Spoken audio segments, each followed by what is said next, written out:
I have thousands of nonfiction history books in my bookshelf. This guy has only books that he's written.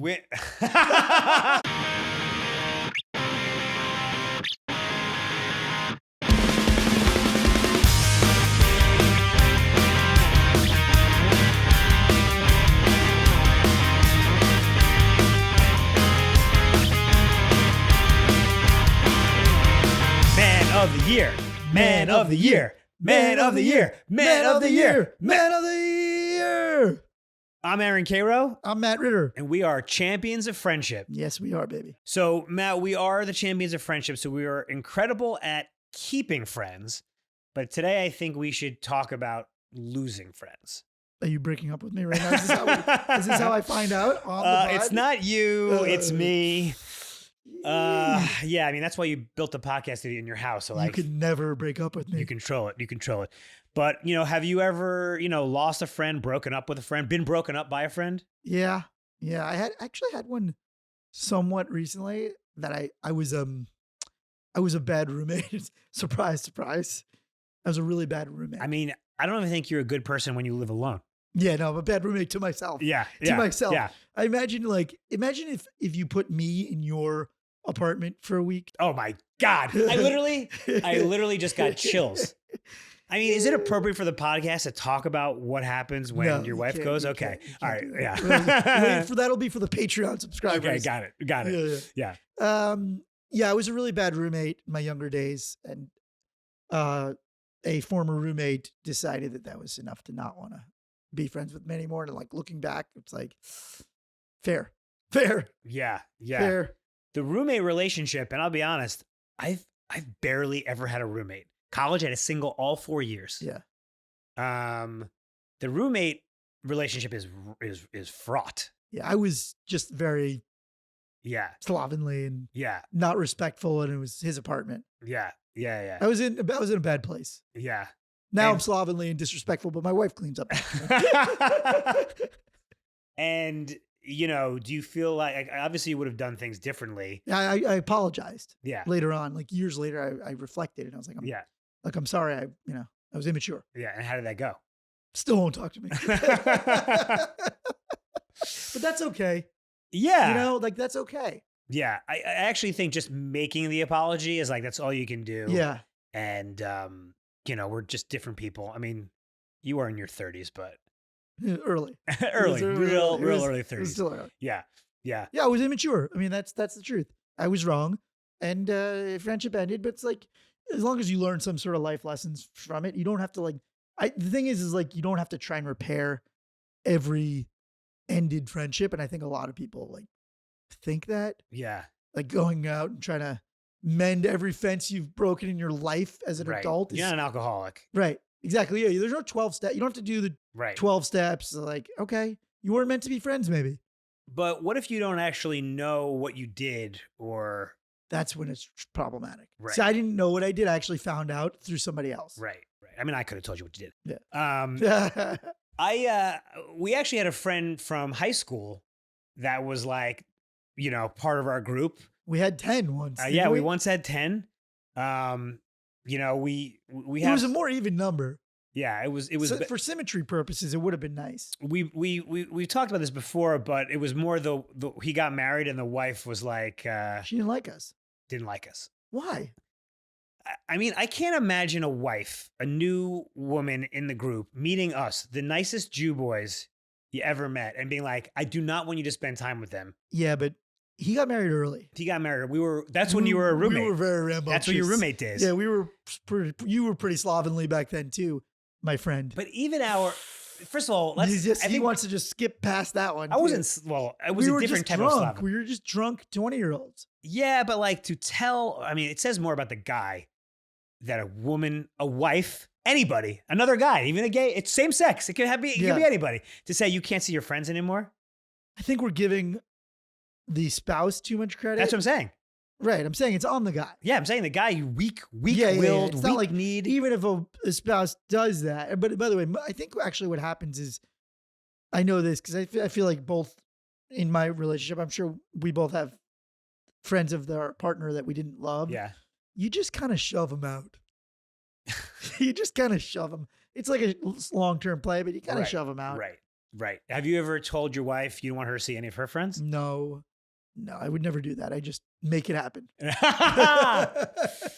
But then I've also lost touch with a buddy recently, and this was actually a pretty unique situation in that we just sort of like drifted apart. Okay. I mean, that happens a lot. Why is that unique? Well, because we have the same friends from 4th grade, Matt. So usually nobody. You're saying somebody in our circle? No, not. Oh, in that that's type what I was circle. confused about. Yeah. But no, he is actually on the trophy in the early chain. Oh, right. Yes. But we just sort of lost touch. And it's tough when you don't live in the same city. Yeah. That's something I wanted to ask you about, which is long distance friendship. Now, 3 of our group lives in Southern California, 6 in New York. But like we have friends all over the country, and it's a little bit like a relationship. Yeah. Now you have to like work at that. Well, when you go to the city that they're in and they don't want to see you. Yes, that's. Or they come to your city and they don't want to hang. It's pretty like good indicator. So at this wedding we were at, I ran into one of my fraternity brothers. He spent a month in LA. Yeah. And he didn't call me. And Ooh. my buddy Jay, and I'm like, dude, why don't you call me? He's like, do you ever call me when you're in New York? I know so many people in New York. I'm the only person you know in LA. I agree. I'm with you. It's very tricky. So when I go to New York, and everybody's like, how come you didn't call me? I'm like, I had 6 days and you're 47th on the list. Yeah. People need to know their own priorities. Yeah. Maybe we should post like the rankings of, that way when it's like, all right, well, I'm here for a month. I might get to see you, but I'm here for a weekend. Like when I get these DMs, like, dude, what the fuck? Right. I'm like, what do you mean? What the fuck? I'm here for 4 days. You think you're a weekend? Yeah. You think you're a weekend hang? You think you're a weekend in New York hang? God, I'm flooded with things to say. One, a couple of our buddies have sort of weekend homes. And they're always like, come out and like, come to the house. I'm like, bro, I'm only here for a weekend. I know. It's so ridiculous because it's like, oh, you're coming to New York? I'm in Connecticut. Right. I'm not coming to Connecticut. I'm in New York. New York City. New York City. My buddy is in Maine. He's like, come to Maine. I'm like, absolutely not. I know. I have a friend, sort of like a mentor who lives in some small town where there's a college town and like liberal arts college in Massachusetts. Yeah. And I'm like, I literally don't know where that is. Right. I don't even know if it's on the eastern or western Massachusetts border. Either way, not coming. That's like top 2 friend to make that's just basically going to visit that friend. Even last summer, I was in the Hamptons for a month. Drink every time I say Hamptons. I didn't see a few of our friends because like they were in Connecticut. I'm like, we're at a standstill here, man. You want to, you take the ferry over. You rent a boat. You were talking about when you go and you get these DMs. Sometimes when I'm in New York, I guess we should preface if people don't know, we're from New York. We live in LA. Yeah. Sometimes when I'm in New York, I actually don't like post on Instagram because then it's like, hey, whoa. This is a very Curb Enthusiasm. Remember, what was his name? Richard, who was like, you don't call me? Yeah. He's like, I was only there for 2 days. Right. Right. But how do people not know where they are in the ranking? So here's hot take. Sizzle. Write it down. Yeah, the hot take is I actually think they're doing it for friend points, and they actually don't. Oh, I think I think your friends do that. No one does that. No, I think people like don't actually expect it. They just like say it to acknowledge it. That only works, that theory, if it happens after you're gone. Sometimes you leave. Hey, why don't you hit me up? But when you're actually there, you're in Union Square. I'm in Union Square. Oh, that was a later gram. It was a later gram. That was from last year. I just going through my old phone Rolodex. We're also at the age. This is funny too. Like, I'm starting to forget people that. I thought you were going to say starting to forget things. I'm starting to forget people. Like, literally forget that they exist. That they existed. So. Yeah. I was in Beverly Hills walking with our dog. Okay, easy, buddy. Easy, Jesus. pal. Yeah. Just taking a walk, not buying anything. Yeah. Not spendthrifting. Yeah. Not spendthrifting. Yeah. Some dude literally jerks his car over and yells, Matt. Jumps out of his car. And I'm like, hey, where's the pepper spray? Right. You think you were getting gaga. Yeah. You think you're getting gaga. Yeah. Getting the dog snatched. Yeah. And he goes, yo, gives me a big hug. And I didn't do the good fake, I know you. Oh, wow. Because I think I was a little shook. You didn't sell it? Jumped out of his car. You got to sell it. Hey! I know. So he goes, you don't remember me? I was like, no. He's like, college? I still didn't know. He had to say his name. And then you were like, oh. Did he look the same? No. He looked 20 years older, wear and tear. A little bit of wear. There's a little bit of wear and tear. It was like imagine if Madonna walked up to you now. It was like, oh, it's me, Madonna from 1986. Would you like a virgin. Yeah. You're like, who are you, Grandma? Who are you? It was like a little bit of swollen face. You know, like I don't recognize this person. So we've talked about this before, and I maintain this is like the number one problem with most people: lack of self-awareness. Yeah, I will go up to someone that I know knows who I am, and I will say, "Hey, it's Cairo," or something like that. I love how you do that. You're actually really good at that. The way you introduce people. No, that's a different thing. But both. Yes, but both. I'm an over-introducer. Yes. Again, we were just at a wedding. I'm introducing people that maybe, probably, but also maybe forget their name. Yeah, he goes, Matt, this is Jess. I'm like, I know, it's my wife. my wife. It's my wife. Yes. But you, it's better to over-introduce. Yeah. My buddy Claudio was also at the wedding, is also in the trophy.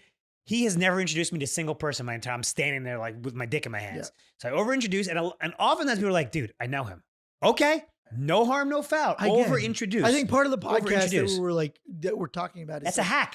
It's a hack. It's a tip. But it's also, again, I go back to what we were talking about the other day with not celebrating your birthday. What do you get? What do you get out of not celebrating? Right. In the same way, what do you get out of not introducing somebody? Right. What do you get out of it? Nothing to gain, everything to lose. Everything to lose. But I sort of say self-awareness. Like I would never go up to someone and be like, hey, like this guy, I literally hadn't seen him since college. He pulled the car over and jumped out. I mean, the what's the word when you assume someone? The presumptiveness? Yeah, presumptuous. Like presumptuous. Yeah. And this isn't ego, because I don't think everybody from college remembers me. I would reintroduce myself. Maybe we should, there's a guy. Ooh, we should link to this. There's a guy. Oh, this is great. We should have him on the podcast. No guess. There's no guess. No guess. There's a guy who's been wearing a name tag every day for about 10 years. What? He's in the Guinness Book of World Records. Where is he? He's in, I don't know. He reached out to me once. He actually got it tattooed on his chest. So even when he's naked. So it's not a name tag. It's just tattoo. No. He wears a sticker. Oh, and then underneath he takes it off and it's in the exact same spot. Yeah, that's hilarious. Exactly. And he's a fucking, what's it called when you speak to people? Public speaker? Public speaker, yeah. Motivational speaker, yeah. Isn't that kind of what genius? A way to get to be a motivational speaker. Yeah, There are better ways. Yeah. He reached out. This is years ago. And I think I was like, yeah. Think he has a lot of friends? I think it's a good way to get laid. Not that everything's about getting laid. Because he has a name tag? Yeah, you wouldn't fuck a guy with a name tag? That has a tattoo under the name. Just because he has a matching tattoo. I'm obsessed with the idea of having a tag and then having it in the exact same. For that, I would give him No, think about that. Think about it at the bar.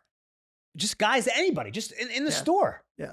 I mean, I'd probably go, hey, you left your name tag on. Yeah. But is it all stitched into everything he wears? Because then I would definitely have. Why are you obsessed with the X's and O's? It's a fucking sticker. No, because the sticker doesn't impress me. But if it's stitched into every outfit, it's not stitched. Hello, my name is Dave. He bought stickers in bulk. Yeah. So at this bar I was at in New York.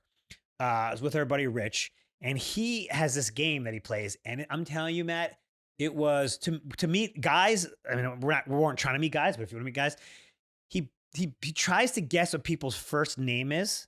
Oh, just out of the blue, he goes, "You look like Aaron." Yes. And not necessarily says it to them, but like with our group, it was like, oh, he seems like a Steve. And then eventually they're like, oh, blah, blah, blah.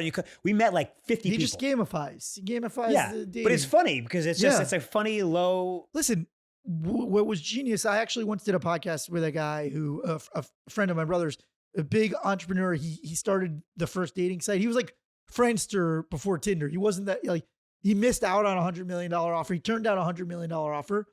And then Tinder came along. And he said the first time he took a look at Tinder, he knew his company was bust because they had gamified dating. He said he knew that they had finally cracked the code. Do you know what the Tinder gamification is based on? I have no idea. There's this famous sociologist called B.F. Skinner, and he did these experiments on pigeons and how, like, pigeons would, cluck a tray. That's the wrong bird. Cluck a thing, and it would get a cheese or whatever. Okay. Cheese. And then eventually he would make it random. So sometimes a thing would come out, sometimes it wouldn't. And they fucking got obsessed with it. And that's what the Tinder founder used, because you're swiping. Sometimes you get a Uggo. Sometimes you get your future wife. Pigeons. Yeah, pigeons. We're all just fucking pigeons. We're all just pigeons. We're all just pigeons. Yeah, Pigeons. I believe that. I like that. We were talking about losing friends or breaking up with friends. Do you have any frenemies? Let's define a frenemy. Yeah, let's define frenemy. So, I would define it maybe as I think for us, it's like somebody in your industry who's in your lane that's doing better than you. Oh, interesting. Okay, so not even really a friend or an enemy. Yeah. That's such a Hollywood response. That's very Hollywood. Yeah. Frenemies is everyone do better than you. Yeah, anyone doing better than you that you hang out with. Yeah, that's in your lane. Frenemy is just kind of like, I think it's more of a friend who you're just like, you kind of butt heads with. Yeah, that's probably the right answer. I don't think I have any. Mine was very Hollywood specific. Yes. But someone sent this in, and you're gonna love this. Okay, this is our first user generated, topic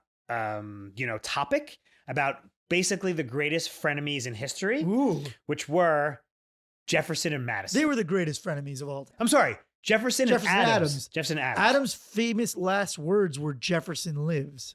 Because they came back together. No, because they died on the same. No, I understand that, but they were friends at that point. Yeah. But listen to this: in the 1800 presidential election, you're gonna love this. They were so vindictive. Their homies were fighting. Okay, Jefferson's boys accused Adams of having a hideous hermaphroditical character, which I assume means two-faced or something like that. Hermaphroditical character. Oh, not actually. Yes, they weren't like, he has a peanut and a veg. And Adams' buddies called Jefferson, you're gonna love this, a mean-spirited, low-lived fellow. Oh, they used low life before I used it. See, I thought I was the one who brought low life into Matt's this. favorite epithet is low life. Actually, my wife and I have a like, we don't even, it's not even a phrase. We don't even say the word to each other anymore. If somebody's a low life, we just go like this. We start saying low. Yeah. Just the L on the top of the tongue. This is why I feel like you always, even when we were little kids, you had the best. I mean, you were saying scrubs before anyone's, but low lives. Wow, they called Jefferson a low life in 1800. Yeah. But they were boys. Yeah. And then they were enemies. And as you said, they came back. But I just always wonder, like, what did it even mean? Like, what were buddies doing? Like, were they going out for mead? Yeah, there were a lot of drinking. But the thing is, the drinks were strong. Strong. I mean, there's 150 proof everything. So you had 2 drinks and you were wasted. But do you think they like can fight? Like, do they have like, I don't know. What did they talk about? I think they gambled a lot. There was a lot of like, little poker action. You see those saloons, just poker and shit talking. Yeah. A lot of shit talking. But a lot of coos hounds. And was it a lot of coos hounds back then? but they're wearing wigs and they're dressed up and they're sitting around. But you think nothing's changed in 300 years? I think not much. Human nature, they were just talking like shit, making fun of each other. You like think? The way groups of friends just making fun of each other. Like, Adams, you hermaphroditic little fucker. Show me your little pocket. You think they're show me your little pants pocket. You think they were like, fucking Martha watching? I'd fucking hit that. Completely. But you think they were saying it like the way we make fun of our friends, and they're same exact stuff. Nothing has changed. Nothing. Nothing. I mean, except they had wooden teeth and health. They lived longer. I think because they knew they were going to die at like 40. You kind of put it all on the line. Right. There was nothing unsaid. So you were talking about Hollywood Oh. frenemies. So I think we should. I'm very upset about this. I think we should talk about Will Ferrell and Adam McKay. That made me sad. Yeah. Do you remember the story of what happened? Yeah. What happened? So Adam McKay was doing the Showtime series. Knows Will Ferrell is one of the biggest Laker fans of all time. Yeah. Casting for Jerry Buss. Knows Will Ferrell wants that role. Yeah. First of all, they've been business partners for 20 years. One could argue that Will Ferrell made Adam McKay in a lot of ways. Yeah. Or not. You could argue that Adam McKay. Aren't they like best friends too? Yeah. Yeah, they started Funny or Die together. Yeah. And Adam McKay thought, rightly or wrongly, if you watch the show, he is incredible, that John C. Reilly was the perfect and only person to play Jerry Buss. Yeah. Now, when art gets involved in friendship, like, you got to make tough decisions. Now, the problem wasn't that he cast John C. Reilly. Didn't tell him.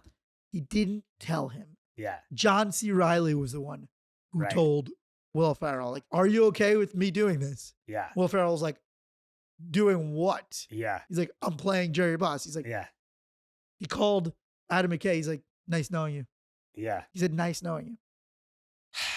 So, I mean, I think even Adam McKay himself has admitted fault. Yeah. Do you think Will Played Ferrell? that horribly. Yeah, but do you think first of all, you think John C. Reilly should have taken the role? Yeah. I mean, look, at the end of the day, like, we compete against our friends for jobs. Yeah. And if the best person for the role has I'm to sure win, Will was like, do it. But yeah. What do you think Will overreacted? I don't know their dynamic, like I don't know their history, but yeah. Knowing that they've been business partners and friends for 20 years, yeah. I don't think he overreacted. I think Adam McKay even realizes, like, I stabbed my friend in the back. I wasn't honest with him. To never speak again. Right.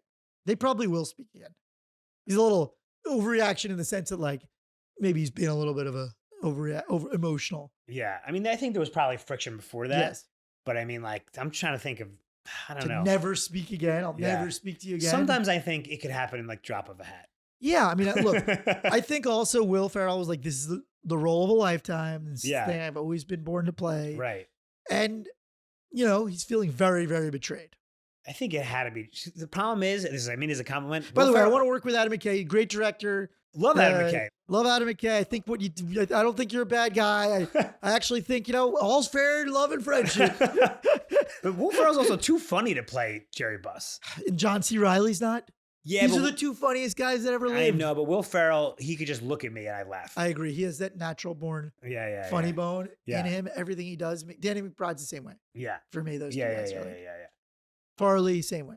We should talk about like the greatest friend group of all time. For greatest movie or TV friend group of all time? Yeah. Of the past 20 years? Some might say. Some might say. Yeah. Which would be Entourage. I agree. I'll tell you why I agree. Because everybody was like making fun of each other constantly, which I like. Yeah. Like that's very true to a friend group. And like the people who kind of like had their roles, like friendships aren't always like equal. Like Vince was the star. Yeah. Turtle was clearly at the bottom of the food chain of that friendship. You think Turtle was at the bottom? Well, at the beginning. Right. At the very beginning, he was. What was his job? He was their driver at the beginning. Right.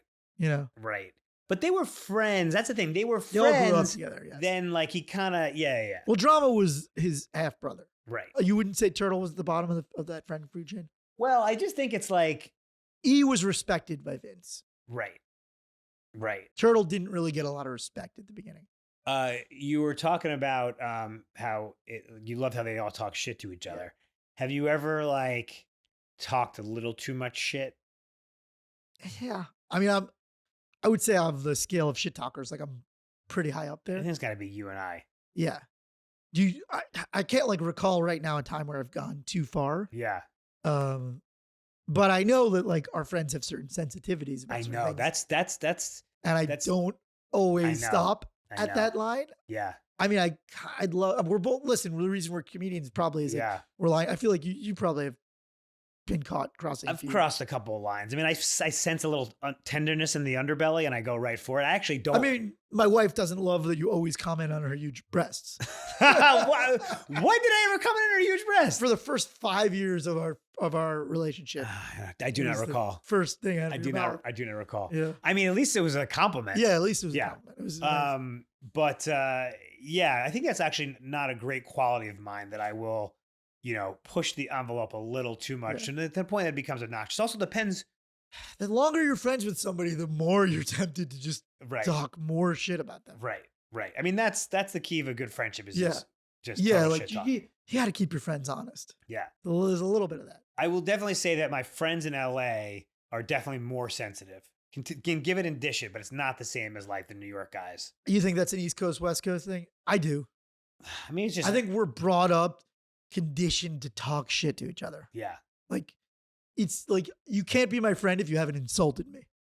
Right. But it is also like, what does Jeffrey Ross say? We only roast those we love. Yeah. You're not usually making fun of someone you don't like. Yes. Also maybe it's partly because we didn't grow up here, so we don't have like 30-year friendships. Yeah. So you're not like able to just like rub salt in the wounds that you know about from. I'll just rub salt like someone I just met. Like, what the fuck is going on right now? So I just recently reconnected with a friend I hadn't talked to in like 10 years. Okay. And we're talking about like talking shit. Did he pull in with his car and be like, hey, and who the fuck is this? Jump out of the car. No, we reconnected. Yeah. Because he actually saw that I was in New York. Oh, so this is the opposite of everything we said. Or you posted And yeah, but I did want to see him because it had been 10 years. Okay, but he didn't know that when he DM'd you. He didn't know what? That you would be receptive. No, he had no idea. But he threw it out there. So you should throw it out. So yeah, maybe you're right. Yeah, listen, it was 10 years, but I was there for a month. Okay, so our advice is all over the place. That's fine.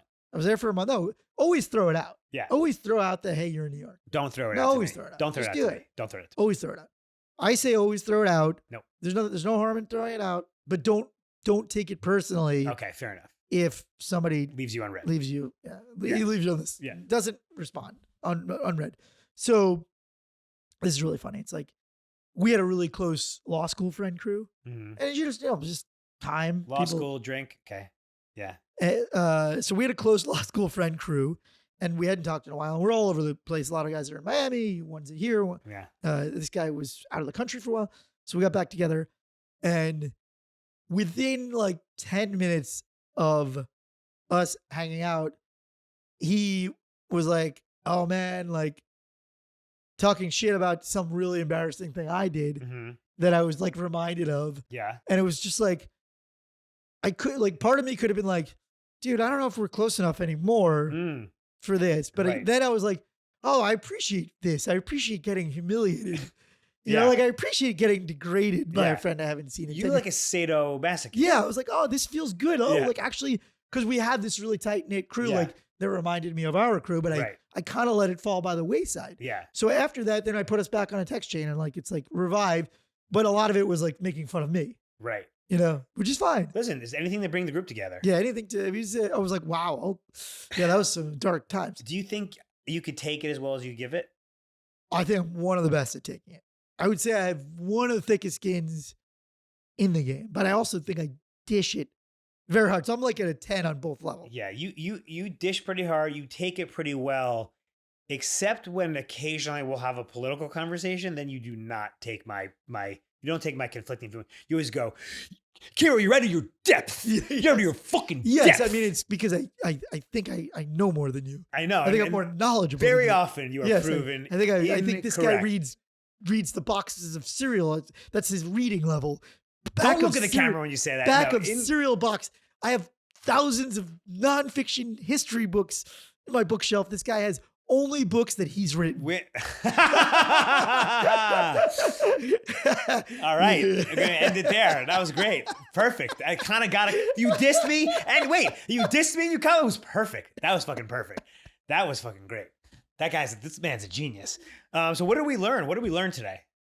That if and when you end a friendship, that's okay. It's okay. As you get older, you probably shouldn't always have the same exact friends, even though we do. Yeah. But we've built new ones. We're all over the map. Yeah, there's different friends for different seasons, and it's okay to kind of grow and shake out the closets. But, and it's okay if you've done something wrong to apologize, but that doesn't mean you necessarily have to revive that friendship.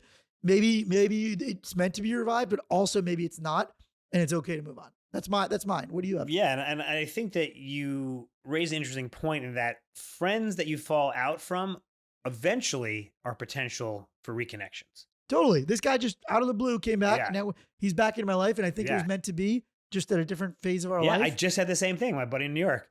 And so I think we need to just have in our peripheral vision the people we've sort of forgotten about or we've lost touch with or we've moved away from. Because also people become different people. I agree with that. You forget what they were like. I agree with that too. And people evolve too. Sometimes people that you maybe had some of that friction, that frenemy stuff, some of that stuff goes away.